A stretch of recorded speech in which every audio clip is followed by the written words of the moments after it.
ನಮಸ್ತೆ, ನಾನಿವತ್ತು ಫ್ರೈಡ್ ಮಸಾಲ ಇಡ್ಲಿ ಮಾಡ್ತಾ ಇದ್ದೀನಿ. ಅದಕ್ಕೆ ಬೇಕಾಗಿರುವ ಸಾಮಗ್ರಿಗಳು: ಇಲ್ಲಿ ನಾನು ಅರಿಶಿನ ಪೌಡರ್, ಜೀರಿಗೆ, ಗರಂ ಮಸಾಲ, ಸಾಸಿವೆ, ಧನಿಯಾ ಪೌಡರ್, ಚಿಲ್ಲಿ ಪೌಡರ್ ತಗೊಂಡಿದ್ದೀನಿ. ಸಣ್ಣ ಸಣ್ಣದಾಗಿ ಕ್ಯೂಬ್ಸ್ ತರ ನಾನಿಲ್ಲಿ ಇಡ್ಲಿನ ಕಟ್ ಮಾಡ್ಕೊಂಡಿದ್ದೀನಿ. ಉಪ್ಪು, ಹಸಿ ಶುಂಠಿ, ಸಾಂಬಾರ್ ಪೌಡರ್, ಕರಿಬೇವಿನ ಸೊಪ್ಪು, ಈರುಳ್ಳಿ, ಟೊಮೆಟೊನ ತಗೊಂಡಿದ್ದೀನಿ. ನಾನಿಲ್ಲಿ ಸ್ವಲ್ಪ ಕ್ವಾಂಟಿಟಿ ಮಾಡ್ತಾ ಇದ್ದೀನಿ, ಹೀಗಾಗಿ ನಾನು ಟೊಮೆಟೊ ಎಲ್ಲ ಸ್ವಲ್ಪ ಮಾತ್ರ ತಗೊಂಡಿದ್ದೀನಿ. ಎಣ್ಣೆ, ಈಗ ಕಡಾಯಿಗೆ ಎಣ್ಣೆ ಹಾಕೊಂಡ್ಬಿಡ್ತೀನಿ. ಒಬ್ಬರು ಮುಂಚೆನೇ ಇಡ್ಲಿನ ಫ್ರೈ ಮಾಡ್ಕೊಂಡ್ಬಿಡ್ತಾರೆ. ನಾನು ಆ ಥರ ಏನು ಫ್ರೈ ಮಾಡೋದಿಲ್ಲ, ಡೈರೆಕ್ಟ್ ಒಗ್ಗರಣೆನ ಹಾಕ್ಬಿಡ್ತೀನಿ. ಆಲ್ರೆಡಿ ಅದು ಇಡ್ಲಿ ಸ್ಟೀಮಾಗೆ ಇರುತ್ತಲ್ಲ, ಹೀಗಾಗಿ ನಾನು ಫ್ರೈ ಮಾಡೋದಿಲ್ಲ. ಇಲ್ಲಾಂದ್ರೆ ನೀವು ಫ್ರೈ ಮಾಡ್ಕೊರಿದ್ರೆ ಫ್ರೈ ಕೂಡ ಮಾಡ್ಕೋಬಹುದು. ಈಗ ಸಾಸಿವೆ ಹಾಕೊಂಡ್ಬಿಡ್ತೀನಿ, ಜೀರಿಗೆ, ಕರಿಬೇವಿನ ಸೊಪ್ಪು, ಈರುಳ್ಳಿ ಹಾಕೊಂಡ್ಬಿಡ್ತೀನಿ. ಫ್ರೈ ಮಾಡ್ತೀವಿ. ಇದಕ್ಕೆ ಹಸಿ ಶುಂಠಿ ಹಾಕ್ತೀನಿ. ಬೆಳ್ಳುಳ್ಳಿನ ಹಾಕಬೇಡಿ, ಹಸಿ ಶುಂಠಿ ಮಾತ್ರ ಹಾಕೊಳ್ಳಿ.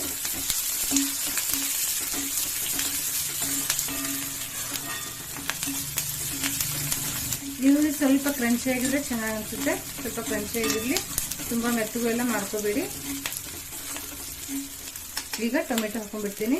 ನಾನು ಅರ್ಧ ಟೊಮೆಟೊ ಮಾತ್ರ ಹಾಕ್ತಾ ಇದ್ದೀನಿ. ನಾನು ಸ್ವಲ್ಪ ಕ್ವಾಂಟಿಟಿ ಮಾಡ್ತಾ ಇರೋದ್ರಿಂದ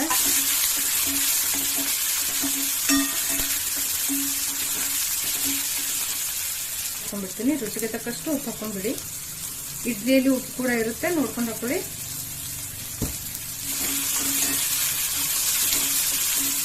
ಈಗ ನಾನು ಇದಕ್ಕೆ ಅರಿಶಿನ ಪೌಡರ್, ಗರಂ ಮಸಾಲ,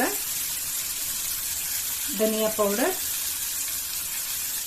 ಮತ್ತೆ ಸಾಂಬಾರ್ ಪೌಡರ್ ಕೂಡ ಹಾಕ್ತಾ ಇದ್ದೀನಿ. ನಿಮ್ಮ ಹತ್ರ ಸಾಂಬಾರ್ ಪೌಡರ್ ಇರಲಿಲ್ಲ ಅಂದ್ರೆ ಪಾವ್ ಭಾಜಿ ಮಸಾಲ ಹಾಕೊಳ್ಳಿ, ಅದು ಒಂಥರ ಡಿಫ್ರೆಂಟ್ ಆಗಿ ಟೇಸ್ಟ್ ಬರುತ್ತೆ. ಈಗ ಫ್ರೈ ಮಾಡ್ಕೊಳ್ಳಿ. ಈಗ ಒಗ್ಗರಣೆಯಲ್ಲೇ ಚಿಲ್ಲಿ ಪೌಡರ್ ಹಾಕೊಳ್ಳಿ, ಕಲರ್ ತುಂಬಾ ಚೆನ್ನಾಗಿ ಬರುತ್ತೆ. ನಾನಿಲ್ಲಿ ಕಾಶ್ಮೀರಿ ರೆಡ್ ಚಿಲ್ಲಿ ಪೌಡರ್ ತಗೊಂಡಿದ್ದೀನಿ, ಕಲರ್ಗೋಸ್ಕರ. ಫ್ರೈ ಮಾಡ್ಕೊಳ್ಳಿ. ಈಗ ಇದಕ್ಕೆ ಇಡ್ಲಿ ಹಾಕೊಂಡ್ಬಿಡ್ತೀನಿ. ಇಡ್ಲಿನ ನೀಟಾಗಿ ಕಟ್ ಮಾಡ್ಕೊಂಡ್ಬಿಡಿ. ಚೆನ್ನಾಗಿ ನೀಟಾಗಿ ಮಿಕ್ಸ್ ಮಾಡ್ಕೊಳ್ಳಿ. ತುಂಬಾನೇ ಟೇಸ್ಟಿಯಾಗಿ ಚೆನ್ನಾಗಿ ಬರುತ್ತೆ. ನಿಮಗೆ ಎಕ್ಸ್ಟ್ರಾ ಸ್ಪೈಸಿ ಬೇಕು ಅಂದ್ರೆ ಸ್ವಲ್ಪ ಸೆಜ್ವಾನ್ ಸಾಸ್ ಕೂಡ ಹಾಕೋಬಹುದು, ಅದು ಕೂಡ ಡಿಫ್ರೆಂಟ್ ಆಗಿ ಚೆನ್ನಾಗಿರುತ್ತೆ. ನಾನು ಸಿಂಪಲ್ ಆಗಿ ಈ ರೀತಿ ಮಾಡ್ಕೊಂಡಿರ್ತೀನಿ, ಇದು ಕೂಡ ಚೆನ್ನಾಗಿರುತ್ತೆ. ಇದಕ್ಕೆ ನೀವು ಸಾಂಬಾರ್ ಪೌಡರ್ ಸ್ಕಿಪ್ ಮಾಡ್ಕೊಂಡು ಪಾವ್ ಭಾಜಿ ಮಸಾಲ ಹಾಕೋಬಹುದು. ಅದನ್ನ ಸ್ಕಿಪ್ ಮಾಡ್ಕೊಂಡು ಮ್ಯಾಗಿ ಮಸಾಲ ಕೂಡ ಹಾಕೋಬಹುದು, ಅದು ಕೂಡ ತುಂಬಾ ಡಿಫ್ರೆಂಟ್ ಆಗಿ ಚೆನ್ನಾಗಿ ಟೇಸ್ಟ್ ಕೊಡುತ್ತೆ. ಎಲ್ಲಾನು ಟ್ರೈ ಮಾಡಿ, ಎಲ್ಲಾನು ತುಂಬಾ ಚೆನ್ನಾಗಿ ಬರುತ್ತೆ ಟೇಸ್ಟ್. ನಿಮ್ಮ ಹತ್ರ ಯಾವ್ದಿರುತ್ತೋ ಅದನ್ನ ನೋಡ್ಕೊಂಡು ನೀವು ಹಾಕೊಳ್ಳಿ. ನಾನು ಇದಕ್ಕೆ ಹಸಿ ಕೊಬ್ಬರಿ ತುರಿನ ಹಾಕೊಂಡ್ಬಿಡ್ತೀನಿ.